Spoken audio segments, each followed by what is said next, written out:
When they collect art, they don't hide it just in storage, which I understand. Sometimes some of them are really expensive.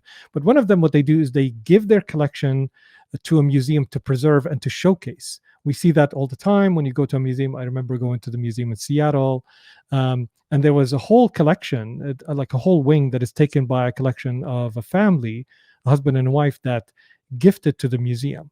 So I think giving art a space to be seen is the purpose of art. So I think that is another thing that people who are in that space can do.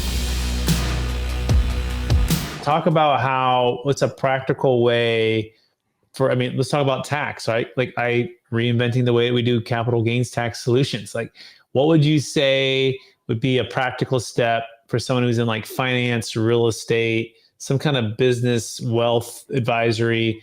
What would you say is a way to create the experience to be more impactful? I think one of the key things that I've seen people do is definitely thinking of art not just as collecting, but as sharing. Now, a lot of people collect art as a financial vehicle because it lasts longer, it appreciates with time, and a lot of them they ideally collect it because they love it. I remember going to a house of a friend, a billionaire friend, not a lot of those around. And the first thing that he didn't talk about how big his house or showing off. The first thing he wanted to show off is the art. I was like, look at this. This is the Banksy. It's like, oh, that's amazing.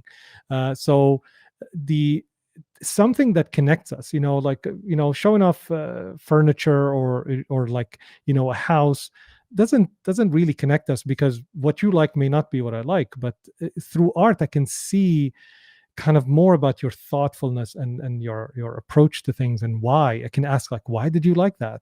And why does it matter? So that's one. The other thing that people can do is that when I've seen people do that, and I think it's admirable, when they collect art, they don't hide it just in storage, which I understand. Sometimes some of them are really expensive. But one of them, what they do is they give their collection to a museum to preserve and to showcase. We see that all the time when you go to a museum. I remember going to the museum in Seattle, and there was a whole collection, like a whole wing that is taken by a collection of a family, a husband and a wife, that gifted to the museum.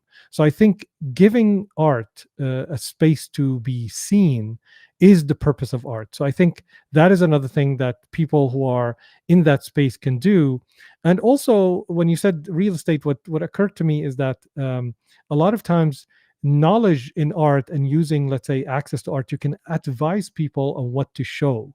Not always do you have to show, art that you bought. Not everyone has, millions of dollars or hundreds of thousands of even thousands of dollars to hang their homes, but to buy to hang their homes. But what they can do, they can bring printouts of some of the greatest paintings that suit their house and brings that joy.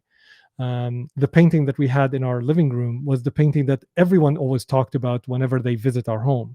So art is a conversation. Bring that conversation to people's lives and encourage them to do that, because you can talk about money as how long, like, talk about what you own, talk about what you got, but then the conversation has to evolve about storytelling and the things you care about the most, which is usually art, culture, and the people.